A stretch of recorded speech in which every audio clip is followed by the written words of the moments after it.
colonies. So we're going to talk about these colonies. Now, we already talked about the New England colonies.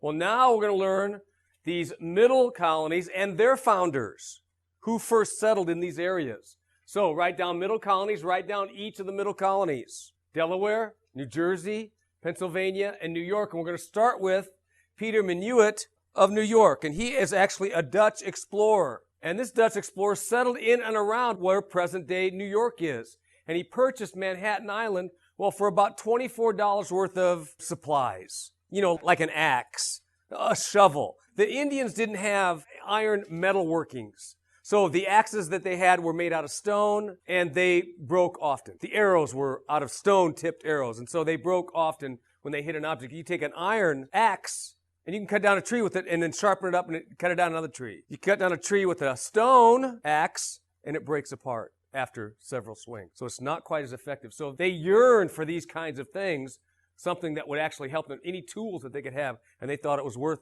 a lot of money, and they thought it was worth all the land. Now, Manhattan Island is the most expensive real estate per square mile on the planet. Times Square, Saks Fifth Avenue, all that stuff, you know, it's all Manhattan Island. Very, very expensive island right there. So I think they got a pretty good deal for $24 worth of stuff. Okay, so that was Peter Minuit. Now notice I said Dutch. Okay, so they're going to call this colony not New York, because York is an English name. They're going to call it after their Dutch names. And they actually call this very first settlement, they're going to call it New Amsterdam. And that's what they call it. Led by this kind of feisty character right here, Peter Stuyvesant, kind of a Dutch man right there. He actually had his leg blown off by a cannon during one of the pirate wars that he was involved in earlier. And then he comes and helps settle and is kind of like the governor of the New Amsterdam. Now, the Dutch called the whole territory right there New Netherlands. So New Netherlands is kind of like New Spain, New England, New France. New Netherlands is a country in Europe. And so they named it New Netherlands because, well, this is the new Netherlands in the New World. And then notice it's not called Amsterdam, it's called New Amsterdam. You know why? Well, because Amsterdam's in the old country, and now they've got a new Amsterdam settled right there, and that's going to eventually become New York City. The Duke of York was the brother of the King of England. And the brother of the king is probably never going to become king. He was the younger brother, and he was never going to become king of England. And so what he did was he promised his brother, I'll tell you what, I will give you this territory right here. And he pointed on a map, and he pointed to New York. I'll give you this territory right there. The only thing is you got to go take it from the Dutch. So the Duke says, okay. So he gives them some ships, about 10 ships in all. Got some cannons on the sides of the ship. And they pull up into the New Amsterdam harbor, and they say kind of basically, they robe into there, and they tell Peter Stuyvesant, we're the England, we're going to take the colony over, surrender or die. Maybe not die, but surrender or we're going to start shelling you. So that's exactly what they do. Peter Stuyvesant pounds the peg leg on the dock and says, we will never surrender. I mean, you know, that's what he says. And so then they row back, and they line up the boats, and they start shelling New Amsterdam from the sea. Well, this is the Dutch. The Dutch are friendly people. They're not soldiers. They're not the Spaniards. And they go, whoa, Peter, come on. Let's think about this as they start blowing up, you know, different buildings and things like that. We're commerce people. If the British will let us continue our businesses, I don't mind being English. Fine with me. And so that's really kind of how it happened. Peter Stuyvesant, even though he was feisty, feisty, they did relent and they surrendered. And that's how New Amsterdam becomes New York City and how New Netherlands becomes New York because of the Duke of York. And they call it New York. There was a York town in England, and he was the Duke of that town. He had the big castle. We've got a peculiar notion about the Dutch in our popular culture. We tend to think of them as... Can you look at the dress? Look at the clothes the men are wearing. Okay, these are businessmen. These aren't probably their farming clothes, but these are businessmen. And would you wear this? Would you wear this around your neck? These were the men. What about the hat? Look at the Dutch hats. Look at the collars on their sleeves. Would you wear this outfit? People who go around sticking fingers in dikes and wearing wooden shoes. But in fact, the Dutch were no shrinking tulips in the 16th century. They were, in essence, an internal colony of Spain. And in the 1580s, they declared their independence, and they embarked on what was going to be an 80-year war of independence. But the way they did it was not to directly attack Spain, because Spain was in fact far too powerful, but what they did was they went to the outer limits of Spain's empire. New Amsterdam was at the very outer penumbra. So it was a great place from which to make an imperial struggle effective. And they had two missions. One, attack the Spanish. Two, make a lot of money. And they managed to conjoin those things, partly by ripping off Spanish treasure fleets and the like. By the 1640s, the Dutch Empire had begun to peak, and in an odd way, that peak was reached when they finally won independence from Spain in 1648. And by signing that treaty, they meant they were not allowed to, in fact, continue to attack the Spanish, and that was a big source of their income. So the empire hits its height in the late 1640s and begins to decline. And it's at just that time that they say, you know, New Amsterdam was this kind of backwater area before, but now actually looks good. Maybe we should think about fixing this place up. And they send Peter Stuyvesant, and he's sent in with a mission, you know, like Marshal Dillon, this is Dodge City, and we want you to clean up this town. He builds up the church, he builds up the school, lays out roads, fixes up the docks. Terrific. He gets this place all spiffed into shape. The second thing that he does is he comes up with a rationale for how this can be a real profit center for the Dutch. And in a word, the answer is slavery. And the vision is that New Amsterdam will be a depot, a transfer point for slaves coming in. We tend, in fact, to be amazed for some reason when we think about New York City as being a slave society, but of course, in fact, it was from this very moment. No sooner had, in fact, he gotten the place all set to go, tidied up, than the British come in and take it. Now, why? Well, on the one hand, this was really almost an inevitable development. New England had been expanding downward. People had been moving down along the coast. They were in Virginia. They were expanding upward. So there was this kind of chunk in the middle. Basically, the king said to his younger brother, you know, Jimmy, I got a present for you. Only slight trouble is that the Dutch think that they own it, so you're going to have to take it. When they get there, they train their guns on the city, which is utterly indefensible. But they were very cleverly sent a message and said, listen, tell you what, we won't blow the place to kingdom come. We won't burn it down. We won't rape all the women. In fact, you can keep your language. You can keep your shipping. You can keep everything. All you got to do is switch allegiance. And why not? You know, where's your loyalty? And in fact, they had no loyalty. They were interested in commerce and money making. So while Stuyvesant, whose career and job and reputation was on the line, stormed and peg-legged around, in the end, the town gave up without a shot, and they lower the Dutch flag, and up goes the English flag.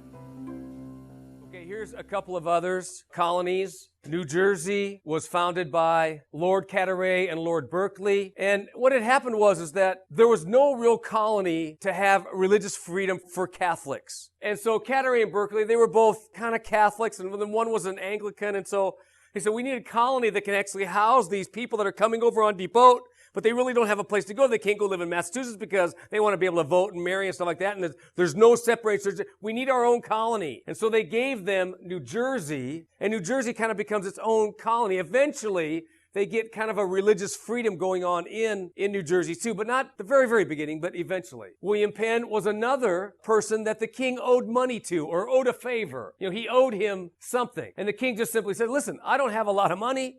I don't have a lot of land in England. Why don't you take some land in the New World? And so he points to a map, just like he did with the Duke of York. He points to a map and says, how about this territory right here, right next to New York? And he says, that sounds good to me. William Penn then, Pennsylvania, that's where we get Pennsylvania from. And he founded Pennsylvania, the land of Penn, as a haven for Quakers. Now, who were the Quakers? Quakers were people that did this. They came into church service. All of the females sat on one side. All of the males sat on the other side. And there's a big aisle right down the middle of them. And everybody came in and they sat and they looked down. And nobody peeked. And everybody waited. Church service went on for 10, 15, 20 minutes, 30 minutes, 40 minutes, and everybody's just sitting there and waiting. And they waited for one person to stand up and to begin to sing. And suddenly everybody would sing. And when the Spirit would quake you, move you, you would preach. When the Spirit would quake you, you would pray for someone. You would sing. You would take up the offering. Quakers were a little different. Not strange, but they were a little different, okay? And they were real friendly. They believed in peace. They believed in being friends toward everybody. Oh, this is what? In 1682, William Penn described his colony as a collection of diverse nations, French, Dutch, Germans, Swedes, Danes, Finns, Scotch, and English, and of the last equal to all the rest. Pennsylvania's economy soon grew as diverse as its population. A strong work ethic and a desire to prosper were two things that most colonists, no matter what their ethnic background, had in common. Americans developed their own material culture. On the one hand, they did continue to import wide ranges of goods from the old world society. There's no doubt that that happened. But American woodworkers, furniture makers, clock makers, watchmakers, all developed in the New World. One could find chair makers from Maine to South Carolina, all making widely different varieties of chairs, using local woods, developing local production techniques. Those cabinet makers could, by the 1750s and 60s, compete in quality of goods with cabinet makers to be found in London. And that occurred in part because of the fabulous economy that was developing.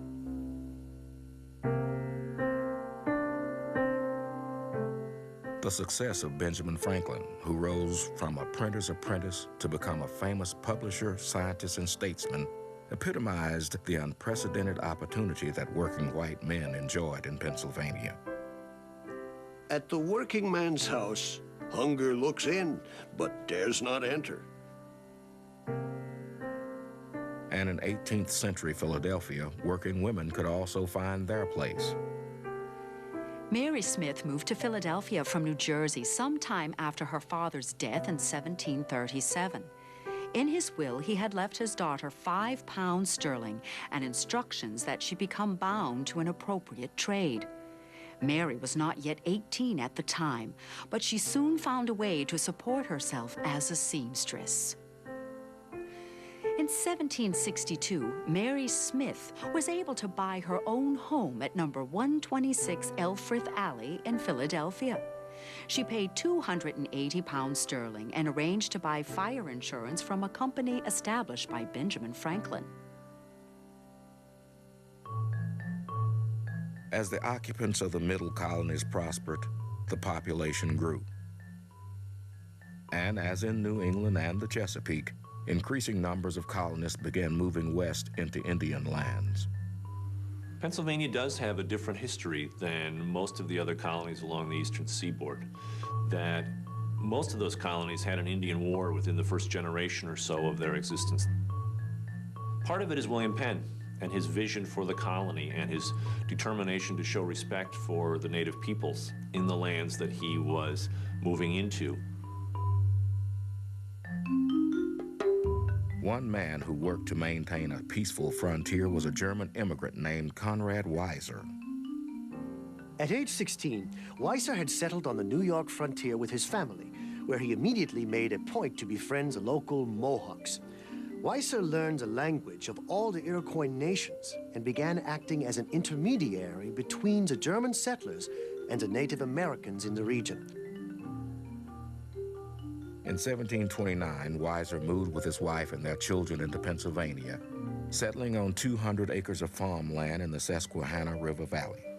Conrad Weiser is one of those fascinating and almost forgotten figures in American history. Weiser was a spiritual wanderer. He was something of a mystic. He was a local magistrate. He was many things, but I think his central identity was as a go-between, a man who can straddle two worlds, Indian and European, and remain friends and on good terms with both. We think of Indians and Europeans and they either got along or they didn't get along, but not much attention is paid to, well, how did they talk to each other? How did they know what to say? How did they know where to go in order to meet the proper people that they needed to say something to? All of these things were the very stock and trade of go-betweens. Go-betweens carried messages between Indian leaders and colonial officials. They helped negotiate trade treaties and land transfers. Perhaps their most crucial work came when they were called on to handle a crisis. A colonist has been killed by unknown Indians in some unknown place on the frontier. Send Conrad Weiser out to investigate this, to find out what happened, to make sure that the Indians aren't too upset, to invite the Indians to a council so that this matter can be settled amicably. Let's take a look at the next one. William Penn did make a treaty with the Indians, and we kind of call this the City of Brotherly Love. Delaware was given to William Penn as an access for the sea. Can you look at the map just real quick? Here's the map. Can you see where Pennsylvania is? And you notice that it doesn't have any access to the sea.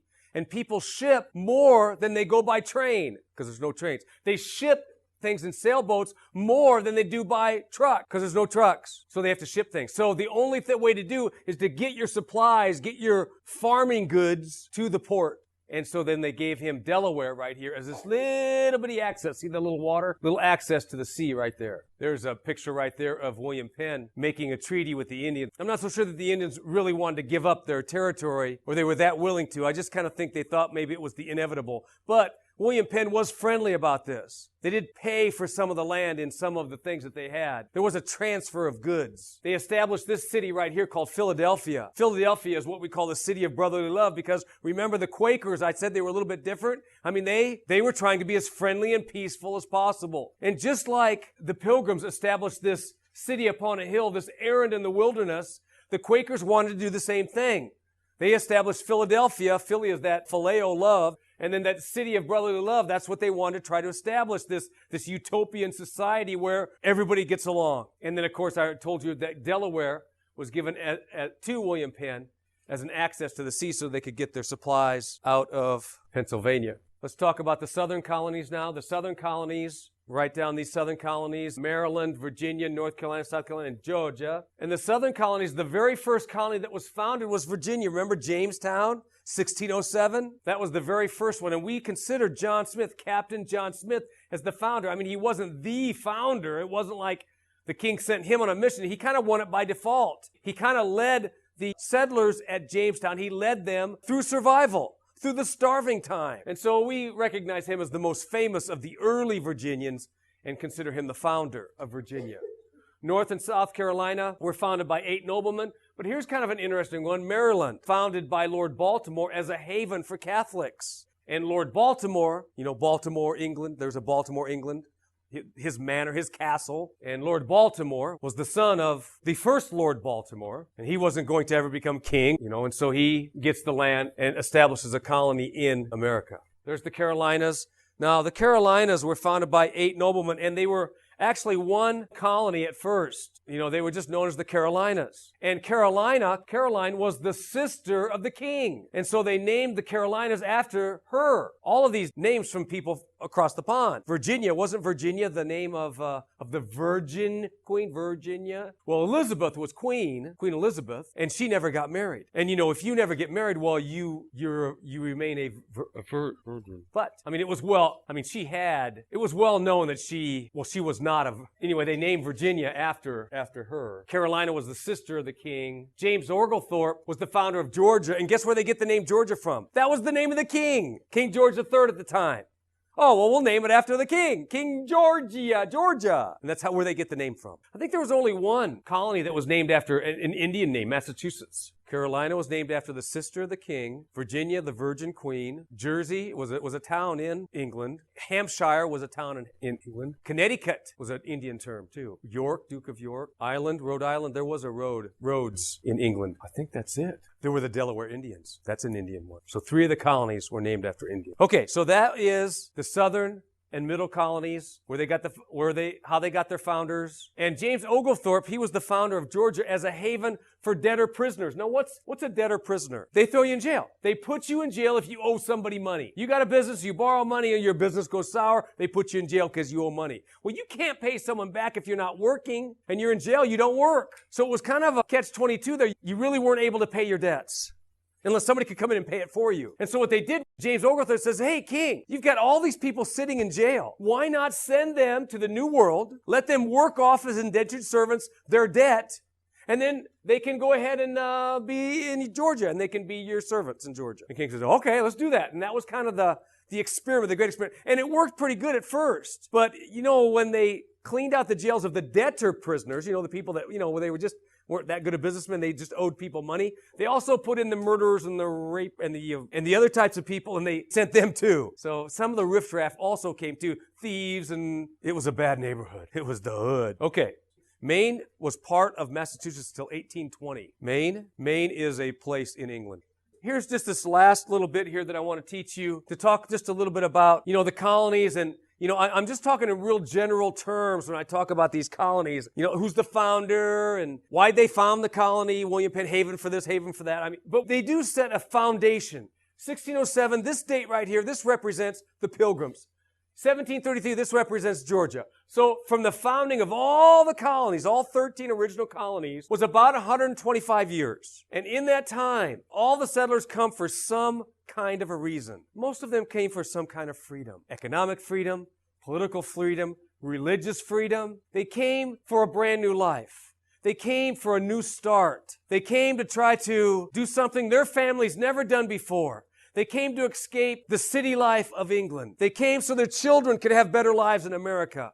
In America, you lived 10 years longer. You grew 2 inches taller. You breathed cleaner air. More of your children grew up through adulthood. It was just a better place to live. And it wasn't the fact that America was this special place, but America was cleaner.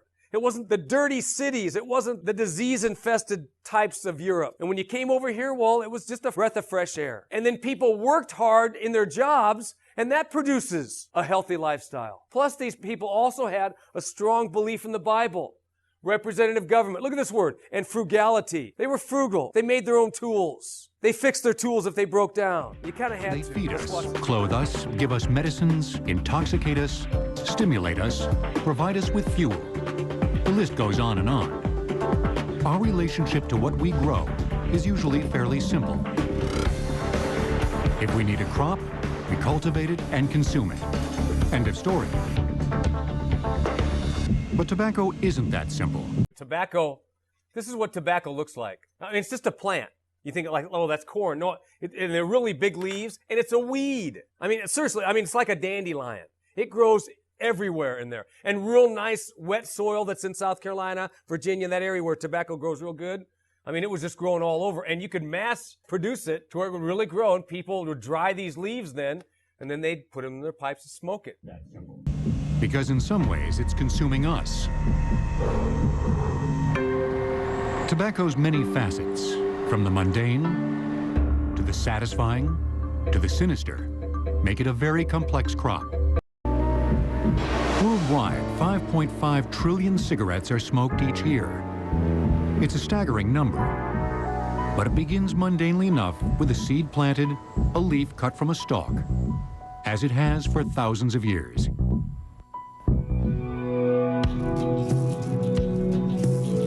Historians believe that tobacco was first cultivated in the Andes, sometime between 5000 and 3000 BC. In South America, the tobacco was used in a number of ways which would dazzle us now. Smoking was only one option of taking it. People sniffed it, they smoked it, they smeared it all over their bodies, they smeared it on other people's bodies, they drank it in a paste, and that would take them into the spirit world where they could thereby examine the problems within their patients. But it wasn't until Columbus reached Cuba on October 28, 1492, that Europeans discovered not the gold they sought, but tobacco. When Columbus sent some of his lieutenants to investigate inland and try and find a little more about the people who inhabited it and what their habits were, one of the first matters they reported back was that these people were smoking. And to them it was an absolutely surreal habit. They had no idea, they had no precedent for it in Europe. They came across a tribe who were smoking very large cigars. Tobacco quickly gained new converts. Its smoke wafted easily across cultural barriers. Spanish and Portuguese sailors picked up the habit and brought tobacco to Europe, where, ironically enough, it developed a bogus reputation as a wonder cure for all sorts of ailments. Once the British began visiting North America, they too took up smoking as a recreational habit. John Rolfe is credited as the first English settler to successfully raise tobacco for commercial use in Jamestown, Virginia, in 1612. Since its inception, the colony had been beset by disease and starvation. John Rolfe realized that there could be a potential market for this tobacco that the natives were growing along the James River. Actually, that is what turned our failure, our fourth failure in settling this continent, into a success. Tobacco secured the survival of the fledgling colonies, and by the end of the 17th century, England was importing more than 20 million pounds of colonial tobacco per year. We became a tobacco society because tobacco was currency. It paid for the preachers, it paid taxes, it bought wives. Tobacco was the dollar or the euro of the English settlements in the United States. And tobacco also paid for slaves. The slaves brought into Jamestown in 1619 were brought to help in the cultivation and harvesting and marketing of tobacco. In the 18th century, colonial tobacco farmers, among them George Washington and Thomas Jefferson, struggled as inequities in the tobacco trade left them permanently indebted to British merchants. In tobacco-producing areas, the American Revolution became known as the Tobacco War. And in 1776, Benjamin Franklin used 5 million pounds of Virginia tobacco to collateralize a loan from France to help finance the American Revolution. But whether the world was at war or at peace, as long as there were ships on the sea, tobacco found new customers. Tobacco use spread through Europe and then beyond because it was carried there by the ships of European nations down to Africa, across the Mediterranean, into the Levant, into Turkey. It spread up the rivers through into Russia. From Russia it went to China, and it was also carried there by the ships of the Portuguese. In the 19th century, tobacco use continued to spread and even crossed battle lines.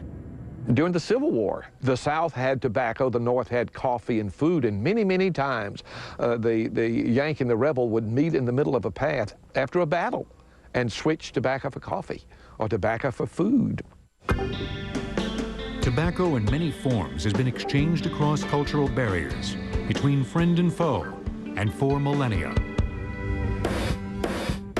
But in the 20th century, one form of tobacco, cigarettes, would become the dominant form of consumption and cause an ongoing healthcare crisis.